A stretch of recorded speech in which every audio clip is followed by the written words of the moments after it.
À tous et à toutes. Bienvenue au comité plénier public numéro 8 du 28 août 2023 de l'arrondissement de Florimont. Il est 16 heures, donc nous commençons. La séance est maintenant ouverte.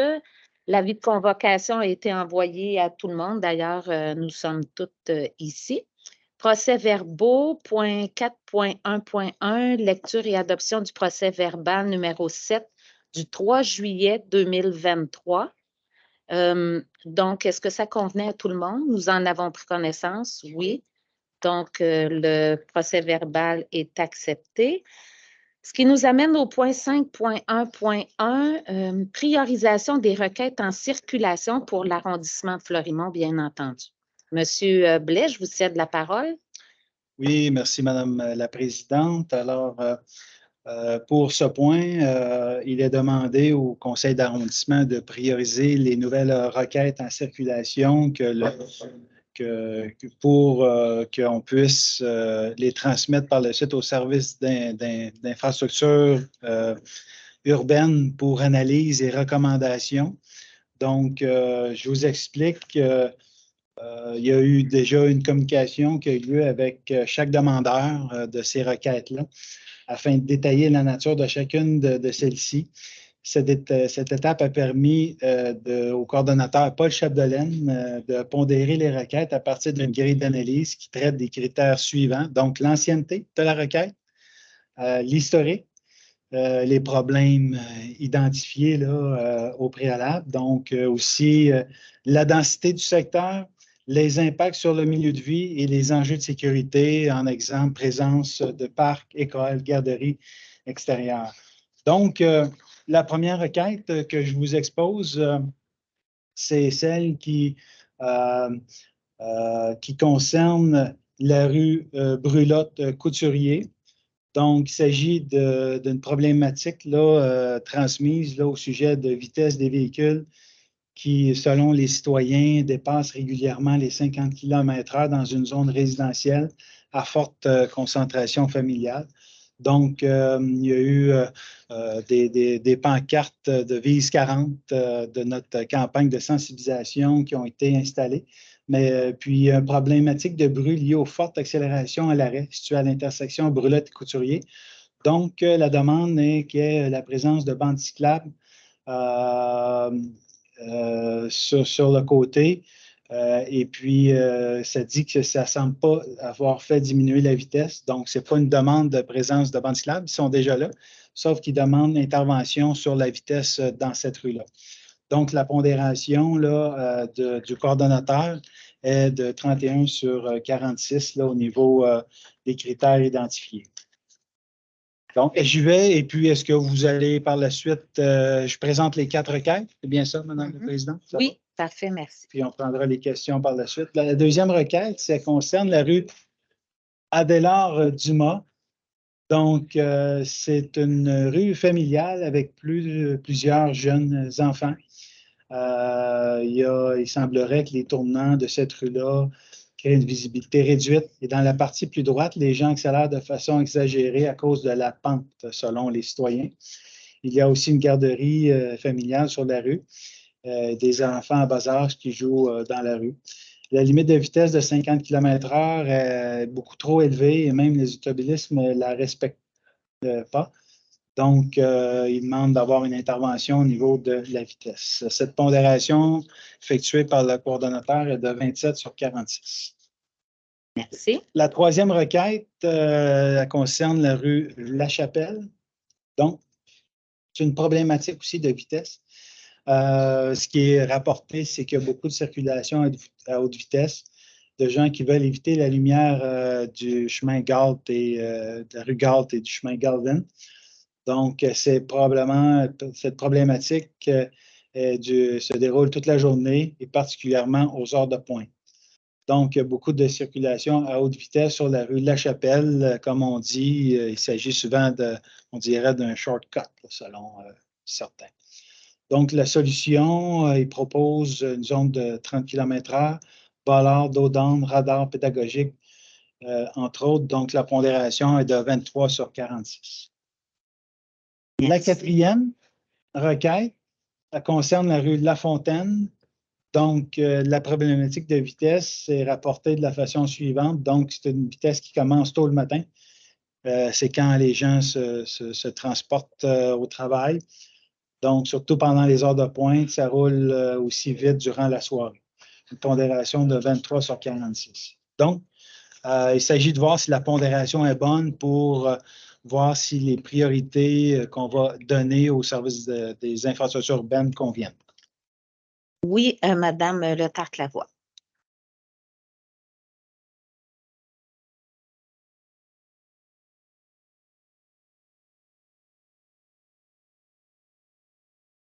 Pourriez-vous parler un peu plus? Donc, pour la rue Lafontaine, la date d'entrée de la requête, il cote à 1 pour moins de 3 mois. Cependant, cette demande-là de la rue Lafontaine, ça fait plusieurs mois, voire années qu'on en parle. Moi, quand je suis arrivée en mandat, on en a parlé. Et puis, si on fait juste regarder notre tableau de priorisation puis qu'on remonte, on voit la rue Lafontaine revenir plusieurs fois. Donc, je crois qu'elle devrait être cotée là, à plus que 1. Ça devrait être même un 9 pour plus de 6 mois. Bon, c'est comme vous le désirez, c'est juste les requêtes qu'on a, ils proviennent de l'année 2023. C'est dans ce sens-là que la pondération a été faite. Mais s'il y a une historique plus grande, on peut réajuster là, si c'est le souhait. C'est la même chose avec la rue Brulotte. C'est écrit 1, mais on en a déjà d'autres dans le tableau qui concernent Brulotte. Est-ce que ce sont les mêmes segments? Parce que comme... La Fontaine, c'est... oui, c'est juste un bloc ou deux, là, oui, c'est ça. Mais Brulotte, est-ce que c'est le même segment, Madame Belrose? OK. Parce que sur Kennedy-Nord, par exemple, si vous avez vu dans le conseil sans papier, il y avait 2 demandes et elles sont distinctes, là, mais elles sont sous le même vocable rue Kennedy-Nord.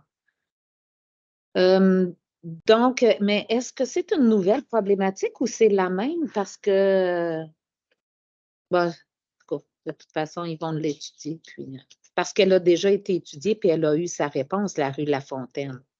Ben, en fait, c'est qu'ils avaient proposé d'autres solutions, mais à Puis toutes qui n'ont les pas fonctionné. Donc, c'est sûr que moi, pour la rue Lafontaine, la priorisation ne fonctionne pas. Là. Si c'est un 9, ça veut dire qu'elle passe à 30, 32. Est-ce que vous êtes en accord avec ça? Oui. Oui, puis moi, je me rappelle très bien, effectivement, que la rue Lafontaine, on l'a déjà vu. Donc, on va passer la pondération à 32 sur 46 pour ce qui est de La Fontaine. Pour ce qui est de Brulotte. Donc, la même chose? Parce que Brulotte est assez longue, là. Il faudrait s'assurer que c'est vraiment le même Mais là, on est segment. dans analyse et recommandations. Il y a Brulotte. Position de dos down. Donc, vous dites, dans la liste, dans la grande matrice, c'est ça? La deuxième est dans le prochain point. Donc. OK, c'est ça. Donc, là, ça concerne davantage l'intersection Brulotte-Couturier, celle que j'ai expliquée. Oui. Mais l'autre, c'est ça ne dit pas juste problématique de vitesse.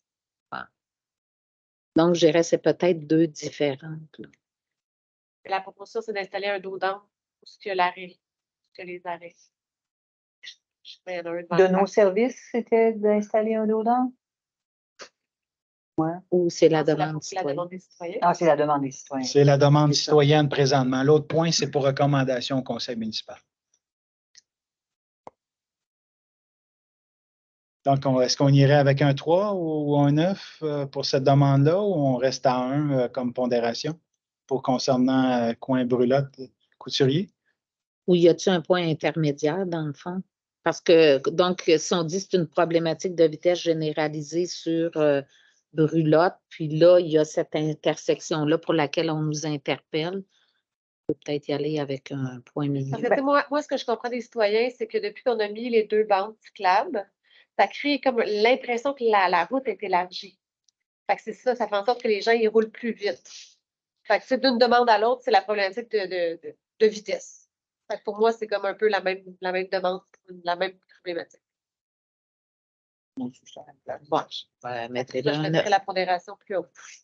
Donc, on va, si vous êtes en accord, on va mettre la pondération en 9. Donc, ça va l'augmenter à 38 sur 46. Est-ce que ça convient? Donc, ça fait le Oui. tour. Les pondérations seront ajustées et puis seront transmises par la suite au service des infrastructures urbaines pour analyse et puis nous reviendrons avec leurs C'est ça. recommandations. Parfait. Merci beaucoup. Donc, on va aller au point suivant qui est pour adoption les requêtes en circulation. Mais cette fois-ci, ce n'est plus les demandes faites par les citoyens, c'est l'étude des demandes faites par les citoyens, par nos services qui leur recommandent quel type de solution on a besoin. Donc, analyse et recommandations du service des infrastructures urbaines pour l'arrondissement de Floride. Oui, merci, Madame la Présidente. Effectivement, c'est pour recommandation au Conseil municipal. Donc, je vais y aller avec la première rue. Il s'agit de la 18e Avenue Nord. C'est un retour pour cette rue-là, dont il avait été convenu de le faire à nouveau analyser par le service des infrastructures urbaines. Donc, on arrive avec un ajout pour la 18e Avenue Nord. Donc, il s'agirait d'interdire le stationnement en tout temps du côté ouest sur une distance approximative de 25 mètres dans la 18e Avenue Nord, au nord de l'entrée privée du 41 et du 45 de la 18e Avenue Nord. Il s'agit de nouvelles recommandations.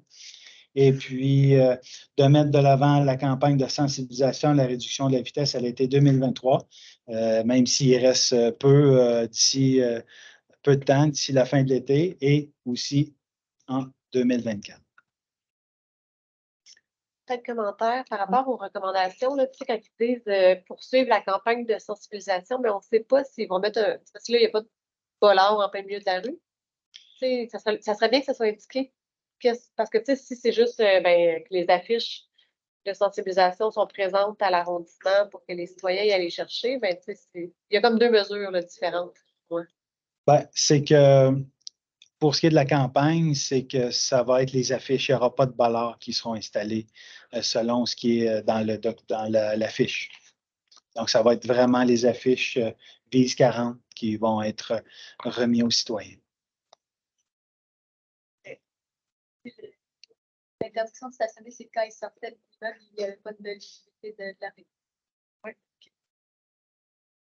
C'est la partie de rue, c'est le côté qui était plus problématique pour la visibilité, c'est le côté ouest. Ça, c'est le côté où il y a le métro, là, qu'il y a du commerce. Oui, c'est plus bas. Oui. OK, bien, on va essayer ça puis voir s'il y a un impact dans la réduction. En tout cas, il va y avoir un impact sur la visibilité, mais pour la vitesse. C'est bon? Ouais. Donc, je vais y aller avec la deuxième requête. Ça concerne la rue Brelotte. C'est une demande de modération de la vitesse. Donc, on arrive à la recommandation de remplacer les panneaux d'arrêt par un dos d'âne devant le 2040 rue Brelotte. Et puis aussi de mettre à la disposition des citoyens des affiches de la campagne de sensibilisation via le bureau d'arrondissement pour les citoyens. Là, est-ce que je comprends qu'il va y avoir la pause de. Parce que c'est pas clair, hein, la recommandation, comment elle est formulée, là. Tu sais, ça dit que c'est recommandé de mettre un dos d'âne. Est-ce qu'il va y avoir une pause de dos d'âne? Parce qu'après ça dit tout de suite après, la vitesse mesurée ne démontre pas de problème de vitesse. Fait que là. Ben, il est vraiment recommandé de remplacer le panneau d'arrêt par un dos d'âne. Ça, c'est la mesure qui va être faite. Parfait. Ben, c'est ça. Mais vous comprenez que les deux phrases qui suivent ne tiennent pas, on dirait, là, mais moi, s'il y a un dos d'âne qui est installé, ça se voit. C'est parce que les arrêts, souvent en plein milieu d'une rue, là, quand il n'y a pas d'intersection, les gens passent tout droit. Ouais. Parce qu'ils savent qu'il n'y a comme pas de danger pour eux, ce qui n'est pas vrai pour les piétons ou les cyclistes. Là. Donc, c'est pour ça que ça va être remplacé par un dos d'âne, en tout cas, j'imagine. Oui, exactement. Puis je tiens à vous rassurer, c'est dans la résolution d'installer un dos d'âne à la place du panneau d'arrêt. Parfait. Donc, on y va avec la troisième requête de l'Assomption et aussi concernant le secteur, parce qu'il y a quand même plusieurs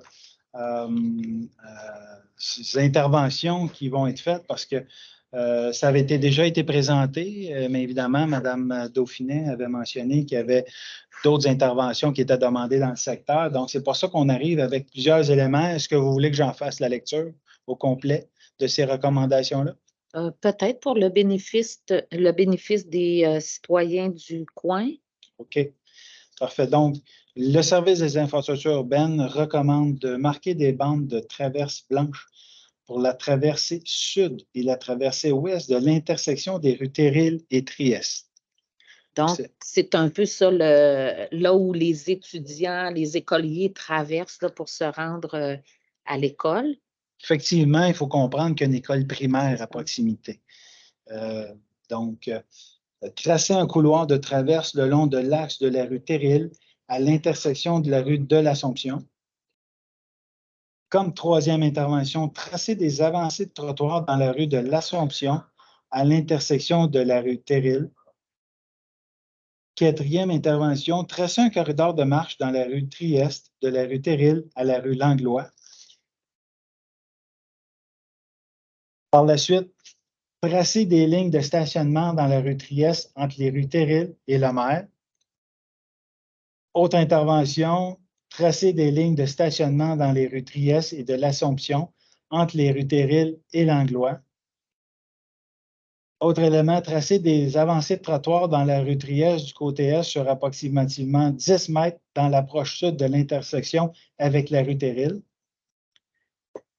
Interdire le stationnement dans la rue Trieste du côté est sur approximativement 10 mètres dans l'approche sud de l'intersection avec la rue Thérille. Aussi, interdire le stationnement dans la rue de l'Assomption du côté est à partir du 450 rue de l'Assomption à l'intersection avec la rue Langlois. Revoir la conception du musoir, d'ajouter des bollards sur son périmètre, de repositionner et doubler le panneau de céder le passage dans la rue Trieste. Tout ça, ça concerne la rue Trieste. Et mettre de l'avant la campagne de sensibilisation de la vitesse à l'été 2023, si possible, et en 2024 sur la rue de l'Assomption ainsi que sur la rue Trieste, ce qui est davantage complet pour le secteur. Oui, bien, merci beaucoup. Puis, je remercie nos services parce qu'effectivement, quand j'avais demandé le report, c'est parce que ce qui était proposé ne concordait pas avec les rencontres qu'on avait eues avec nos services, l'école et moi-même. Donc, au niveau des problématiques complètes de ce secteur-là, de ce côté-ci de l'école, je sais qu'il en reste encore de l'autre côté, là, plus du côté de la rue de la Bruyère, mais ça sera dans un autre temps et si les citoyens demandent des interventions, parce que c'est important de le rappeler, si vous trouvez qu'il y a des problématiques et vous voulez que la ville analyse votre coin là, de rue ou le secteur problématique, il faut faire une requête dans le système, faire signer 5 voisins et c'est comme ça que la demande chemine à travers nos services. Donc, merci beaucoup à tous ceux qui ont travaillé sur le dossier. Excellent. Donc, on va y aller avec la requête concernant la rue Murray entre les rues King-S et du Conseil. Ce qui est proposé, dans le fond, c'est le statu quo parce qu'il n'est pas recommandé d'installer de la signalisation pour un passage pour piétons dans la rue Murray entre les rues King-S et du Conseil. Et je vais expliquer pourquoi, selon le service des infrastructures urbaines. Donc, c'est considérant qu'un comptage d'une durée de 5 heures pour justifier un passage piétonnier a été réalisé le 31 mai 2023 dans la rue Murray, entre les rues La Fontaine et du Conseil, a démontré que 108 piétons auraient traversé l'axe de la rue Murray et 1532 véhicules y auraient circulé. Considérant que l'élément qui permet d'évaluer qu'on en a un petit DJMA peut être estimé à 2 fois le débit d'un comptage de 6 heures, soit à 3064 véhicules jour pour ce comptage de 5 heures. Considérant que le technicien fut positionné pour observer les piétons traversant la rue Murray sur la majorité à distance entre les rues de La Fontaine et du Conseil, puis considérant que l'implantation d'une traverse ne respecte pas les critères d'implantation selon un article piéton adulte des normes du ministère des Transports et de la mobilité durable du Québec, eh bien, ils viennent à la conclusion qu'il n'est pas recommandé d'installer de la signalisation pour un passage piéton. Oui, Madame Le Tarc-Lavoie? Oui, bien, moi, je viens de nommer là, les explications. Moi, je trouve que les explications ne disent rien. Ça ne veut rien dire. Je n'ai pas quelqu'un capable de m'expliquer. C'est quoi l'article de l'ABAC 228.2? Je ne sais pas. Puis là, c'est pas une raison parce qu'il y a un technicien qui a été positionné pour observer les piétons. Fait que quand on n'en met pas. Tu sais, ça veut rien dire, ces phrases-là, là, c'est ridicule. Puis, je suis désolée, là, mais c'est comme ça que je le prends. Puis, on dirait qu'on ne prend pas en compte que sur Murray, bon, il y a plein de problèmes de vitesse. Il y a le stationnement qui fait en sorte qu'il n'y a pas de visibilité si les gens se mettent à traverser n'importe où. Il y a une résidence pour aînés, il y a la rue Cartier, la rue La Fontaine. Donc, tous les gens de ces rues-là veulent traverser parce qu'il n'y a aucune traverse entre King et Conseil, qui est quand même un bon segment de rue. Donc, les gens traversent n'importe où. Et il y a de la vitesse, il y a du stationnement sur rue qui fait qu'on ne voit pas bien. Il y a des aînés dans le bois, il y a plein de familles qui habitent sur Murray. Donc, moi, l'analyse qui est présentée, je ne vois pas, c'est qu'est-ce qui justifie qu'on ne ferait rien. Donc, moi, c'est sûr qu'avec ces explications-là, dans la recommandation, là, je suis contre d'accepter cette recommandation-là. Moi, je recommande de refuser la recommandation des services. Est-ce que c'est le choix du conseil d'arrondissement? Si c'est le cas, bien, je vais le transférer à nouveau au SIE, au service des infrastructures urbaines pour analyse. Si la conseillère le désire. Le problème, par exemple, c'est qu'après ça, on va avoir de la difficulté à traiter de façon neutre ou équitable l'ensemble des dossiers. Mais je suis d'accord qu'on peut le reporter, puis peut-être faudra que nos services viennent nous expliquer peut-être certains points que Mme Le Tarc-Lavoie soulève, pourquoi effectivement, comment eux, ils voient ça. Puis, c'est pas une question de neutralité. Est-ce que quelqu'un est capable de me dire ce qui est écrit pour qu'est-ce qui justifie qu'on ne le fait pas? Il n'y a rien qui est écrit là-dedans qui justifie réellement. Là. Ou bien quelqu'un me l'explique. Ben, je ne veux pas me substituer au service, mais le débit aussi, le fait que ça ne répond pas aux critères d'aménagement, eh bien, c'est pas considéré dangereux aussi, puis ça ne répond pas aux critères. Je comprends votre point. Donc, si vous voulez, je peux, comme le souhaite aussi, comme l'a mentionné Mme la Présidente, je peux demander au service des infrastructures urbaines aussi plus d'explications. Ben, moi, pour l'instant, je voudrais soit retiré. refuser la recommandation. Parfait. Ça va être dans la recommandation au conseil municipal. Et ça, on a parlé au dernier conseil municipal qu'on pouvait faire des recommandations à l'arrondissement. Je ne sais pas si toi, tu veux faire une recommandation qui va suivre le genre de refus de. Ben, c'est ça, c'est que dans la résolution, dans le fond, il faut qu'il rajoute que moi, je fais la recommandation des services, puis que je demande qu'ils reviennent avec une autre solution. Demande d'analyse supplémentaire, demande d'autres solutions.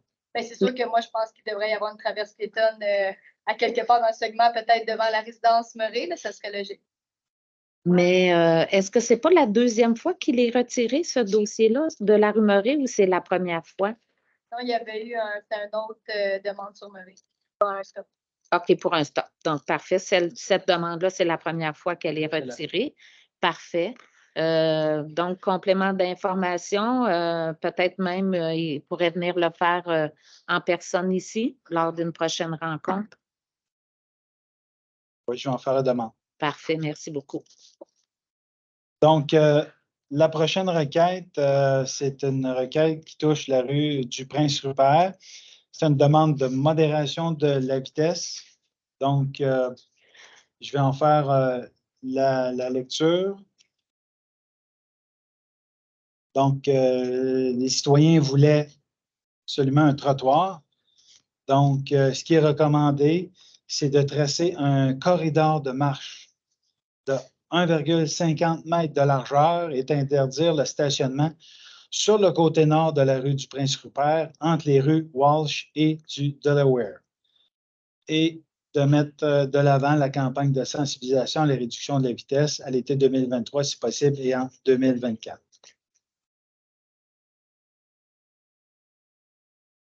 Donc, pas de commentaire pour celle-là? Oui? Oui, Mme Le Tarc-Lavoie, oui. Oui, ben, je suis contente de voir le corridor de marche, là, étant donné que des fois, les trottoirs, ça peut être plus long. Je voulais comprendre, là, justement, il disait un nouveau trottoir sur la rue du Prince-Rupert est justifié, mais le pointage obtenu n'est pas suffisamment élevé par rapport à l'ensemble des nouveaux trottoirs priorisés. Donc, je comprends qu'ils ne sont pas capables de le prioriser, mais c'est justifié. Donc, dans ce sens-là, est-ce qu'on ne devrait pas juste dire, ben, laissez-le dans la liste sans le retirer, là, quand ça sera son tour, même si je comprends que ça peut prendre du temps, au moins ne pas l'enlever vu que c'est justifié. Donc, ça, c'est ma première question. Est-ce qu'il peut rester dans la liste des trottoirs à faire, mais qui suivra sa priorisation? Puis aussi, est-ce que ça comprend la demande de la traverse piétonne? Parce que là, je vois qu'il parle de l'analyse d'un nouveau passage pour piétons, ne satisfait pas tous les critères de justification du MTMD. Principalement le critère où on dit aucune signalisation qui règle la circulation ne doit être située à moins de 100 mètres où le passage est demandé. Qu'est-ce que ça veut dire? Ça veut dire qu'ils ne peuvent pas installer un passage pour piétons à l'endroit qui est là parce que ça ne répond pas aux critères de moins de 100 mètres de l'endroit où le passage est demandé. Donc, c'est pour ça. Ben, c'est qu'ils ne peuvent pas faire un passage pour piétons à l'intérieur d'une distance de 100 mètres d'une signalisation ou d'un arrêt ou d'un autre. Parce que sur Bowen, là, vous connaissez bien le problème, là, mais c'est que la traverse la plus proche, c'est le dépanneur voisin, fait que c'est quand même pas mal plus bas. Puis il y a plusieurs enfants là, dans ce coin-là, la rue Maghrine, la rue Principale, il y a le parc bureau. Puis ce qu'il disait, ben, les enfants, évidemment, ne se rendent pas nécessairement jusqu'au dépanneur voisin pour traverser. Donc, d'en mettre une là, quelque part à la hauteur de l'école du parc, c'était la rue Prince-Rupert, pour que les gens traversent sécuritairement, parce qu'on sait le trottoir est seulement de l'autre côté de la rue sur Bowen. Là, ça, c'est juste, je ne comprends pas là, la raison qui dit que ça ne doit pas être à 100 mètres, mais la traverse piétonne du dépanneur voisin n'est pas à 100 mètres. C'est pas mal plus que ça. Ben, c'est ça. C'est qu'il faut que ce soit plus grand que 100 mètres, je comprends bien. Ça, Ils ne peuvent pas en mettre à une distance de moins de 100 mètres. Oui, c'est ça. Mais le dépanneur voisin et la rue principale, c'est plus que 100 mètres. En tout cas, ça aussi, je n'étais pas sûre de comprendre cette explication-là. Je suis contente pour le corridor de marche, mais pour les autres, j'avais besoin d'explications. Donc, quand ils viendront expliquer le premier dossier, ils viendront expliquer le second à une prochaine rencontre. Donc, celui-ci va être retiré le temps qu'on ait l'explication. Vous voulez le reporter? Oui. Parfait, merci. Il reste un autre cas, je crois. Oui, c'est l'intersection des rues des Cœurs, des Indes et du Lierre. Vous en faites, c'est une demande qui date de l'année 2021. OK. Donc, il est recommandé de mettre de l'avant la campagne de sensibilisation à la réduction de la vitesse, si possible en 2023 et en 2024, car il n'est pas recommandé d'implanter des arrêts sur toutes les approches, car ils ne sont pas justifiés avec l'analyse qui a été faite dans la fiche indiquée. Je peux vous le mentionner en gros, là, c'est que considérant que 85% des véhicules adoptent une vitesse mesurée inférieure à 48 km dans la rue des Cœurs des Indes, principalement. Et il est jugé qu'il n'était pas nécessaire là, de pas recommander d'implanter des arrêts sur toutes les approches. Madame Berthold, des commentaires ou. Ben, c'est pas chez moi. C'est pas chez moi. Désolée, Madame Berrose. C'est un secteur avec plein de jeunes familles, pas de piste cyclable, pas de trottoir. C'est vrai qu'il y a une problématique de vitesse. La plupart, entre les citoyens, ils m'en ont parlé beaucoup dans cette rue-là. Compte tenu que le panneau d'arrêt, le MCMD ne veut pas qu'on l'utilise comme solution pour ralentir les gens, mais je pense qu'on pourrait ajouter dans la recommandation que le dos d'âne pourrait être une bonne solution. Donc, si je comprends bien, on le reporte et puis on émet la recommandation que vous venez de mentionner de dos d'âne. Oui, Madame Letarc-Lavoie? Non, désolée. OK, c'est une ancienne.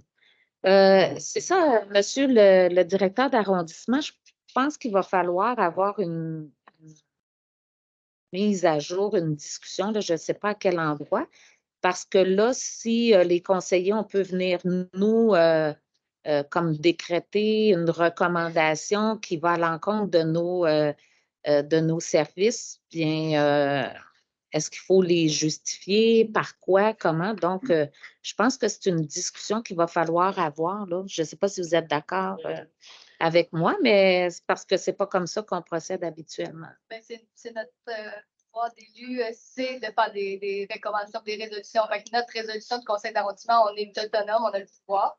Fait que si on veut changer la résolution, c'est notre pouvoir de le faire. Non, mais moi, je ne l'ai pas pris dans ce sens-là, c'est qu'on le renvoie au SIU. Donc, quand on dit on reporte, on ne l'amène pas en conseil municipal. On le reporte pour émettre des commentaires au service des infrastructures urbaines pour qu'ils puissent nous revenir. Bien, Madame Le Tarc-Lavoie, ces 2 dossiers, moi, c'est ça que j'avais compris, qu'on le retirait, Oui. qu'il viendrait lui expliquer les cas. Et Madame Belle-Rose, elle a spécifiquement demandé à ce qu'on change la résolution, la recommandation, et que, bon, on renvoie ça, je ne sais pas, au service, ça revient-tu ici, je ne sais pas trop. Donc, cette façon de faire-là, elle est différente. Et nos services, règle générale, ils encadrent leurs recommandations avec certains critères qui sont, j'imagine, reconnus là, par les urbanistes, le service de sécurité, etc. Donc, moi, je veux savoir, c'est ça, là, si on change la recommandation nous-mêmes, est-ce qu'on peut le faire? Est-ce qu'il faut avoir des critères sur lesquels on se base? Sinon, on va faire, directement, on va passer des recommandations des citoyens à ce qu'on juge, nous, les élus, qui convient. En tout cas, personnellement, j'aimerais là, que le SIU ou je ne sais pas si c'est la division juridique ou tout ça, que quelqu'un vienne nous éclairer là-dessus, soit au conseil ici. Madame Berthold, vous avez demandé la parole. Bon, le débat revient. Il a commencé au conseil municipal la semaine dernière par une déclaration de Mme Lousse qui demandait un éclaircissement de nos services versus le suivi des recommandations des services. Bon, on en a glissé un mot au comité exécutif la semaine dernière, mais on n'a pas statué à savoir qu'est-ce qui serait fait dans ces dossiers-là. Parce que dans un sens, oui, la décision appartient à l'élu, bien évidemment, mais ce processus-là des requêtes a été mis et voté par le conseil et on serait, dans mon livre à moi, hors la loi que de procéder autrement pour le moment, tant que la démarche, tant que la politique n'aura pas été abrogée ou changée. Maintenant, je suis d'accord avec Mme Dauphinet sur un point. À ce moment-là, si le citoyen considère que lui, c'est un dos d'âne qu'il veut, mais pourquoi qu'on a mis tout ça en place? On a dépensé de l'argent, on a investi des fonds depuis 1 an pour faire en sorte que le système de requête fonctionne comme il a été accepté. Alors moi, je pense qu'il est prématuré de dire directement, et je comprends aussi la position de Mme Le Tarc-Lavoie qui dit, en tant qu'élu, on a le droit de le faire. Oui, je comprends, mais on n'a pas statué sur un changement de procédé.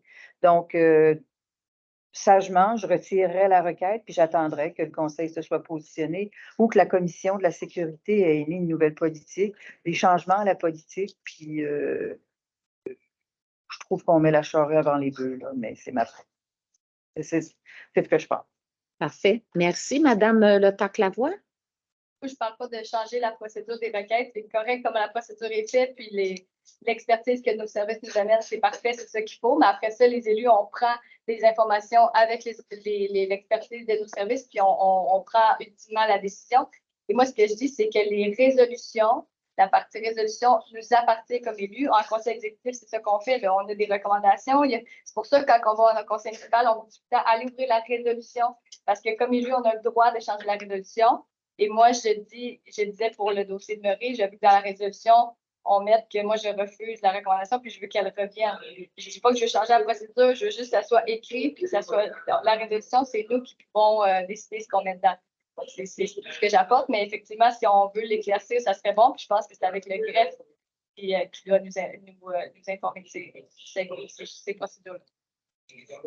Donc, si je comprends bien votre intervention, c'est vous dites, là, vous refusez la recommandation et vous retirez le dossier qui reviendra un jour. Je ne retire pas parce que je veux qu'il continue de cheminer vers le conseil municipal, mais c'est juste qu'on va voir que ça a été refusé par le conseil d'arrondissement. C'est comme ça, pour cette partie-là, puis ça va revenir. Fait que ça apparaisse que nous, les élus, on a demandé que ce soit qu'ils reviennent avec un autre. Monsieur Blais veut apporter un point OK, bon, d'établissement. ben, écoutez, je suis en mesure, je comprends très bien les points. Ils vont être inscrits dans la résolution que pour les trois derniers dossiers, OK, de retirer le dossier de la rue Murray pour une nouvelle analyse. Donc, ça va être inscrit dans la résolution. Même chose pour les deux autres concernant Prince-Rupert et Cœur des Indes et Dulière. Ça va être dans la résolution. Chose qu'auparavant, on ne les voyait pas. Est-ce que ça vous satisfait comme ça? Vous écrivez quoi dans la résolution? Comme exemple, là, de retirer le dossier, la requête de la rue Murray pour fin d'analyse supplémentaire. Donc, au moins, ça apparaît dans la résolution. Oui, mais c'est pas ça qu'elle veut. Ben, moi, je pensais que oui, là. Est-ce que c'est ça que vous vouliez, Mme Porte-Lavoie? Oui, parce qu'avant, ça n'était pas dans la résolution. On l'enlevait, il n'y avait pas de trace. Mais on l'envoyait au service des infrastructures urbaines. Là, il va y avoir une trace dans la résolution. Correct? Ça va? Donc, Vraiment. Mme Belle-Rose, vous avez baissé la main, donc je comprends qu'on va faire la même chose avec votre dossier. Parfait, merci beaucoup. Mais il Oui, n'y a rien qui fait Madame allusion Bertrand. à la traverse piétonne ou Non. encore au Daudan et tout ça. Ah. Donc, le point suivant, c'est le point 6.1.1, dépôt du budget des frais de représentation sociale de 2023 pour l'arrondissement de Fleurimont. Donc, ce budget-là est de 3 850 $ pour l'année. Jusqu'à maintenant, nous avons dépensé autour de 2 000 $, ce qui fait qu'il reste un résiduel pour l'instant de 1 800 $. Ça va pour tout le monde, c'est un dépôt. Le point 6.2.1, dépôt du calendrier des événements à venir pour l'arrondissement. Donc, je vous invite, ceux qui sont intéressés à connaître ce qui s'en vient dans l'arrondissement, à aller voir le calendrier. C'est sûr qu'on ne fait pas mention ici de tous les événements là, parce qu'il y en a quand même plusieurs. Donc, peut-être prendre la peine d'aller consulter ce tableau-là sur le site de la ville et souvent dans leur mot des conseillers à la fin du conseil d'arrondissement, mais les élus parfois rappellent qu'une fête ou un événement s'en vient prochainement dans leur district. Donc, c'est ce qui met fin à notre comité plénier public. Oui, Mme La Berton? main élevée dans le Teams. Ah, Donc, désolée, j'avais je juste vous avais pas apporté vu. un point au 9 septembre. C'est inscrit la fête du rond-point Janine Lépine. Alors, les résidents ont demandé à ce que ça soit la fête du ruisseau dormant qui soit inscrit dorénavant pour cette fête-là. Alors, j'apprécierais que le changement soit fait dans les événements à venir dans l'arrondissement. Parfait. Donc, s'il n'y a pas d'autres interventions, non, pas tout de suite. Ça s'en vient, gardez ça pour tantôt. Donc, s'il n'y a pas d'autres interventions, on lèverait la séance, comme je dis, du comité plénier public et nous allons reprendre à 5 heures avec le conseil d'arrondissement qui sera suivi à 5h30 de la consultation qui a trait au logement indépendant. Merci à tout le monde. Additionnel.